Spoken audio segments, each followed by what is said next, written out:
Tere hommikust räpina. Tulime siia kuuseekki lõikama. Muidugi siin ta on päris kõrge. Kädelega teeme siit poolt ja siis siit poolt.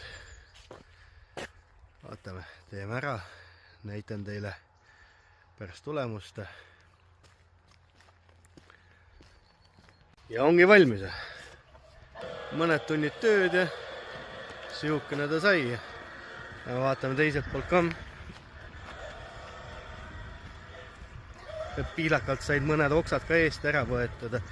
See on auk, see peab kinni kasvama. Sinna sisse ei saa lõigata. Ja siit on siis selline. Vaeva sai nähtud. Loodame, et pererahvas ka rahule jääb.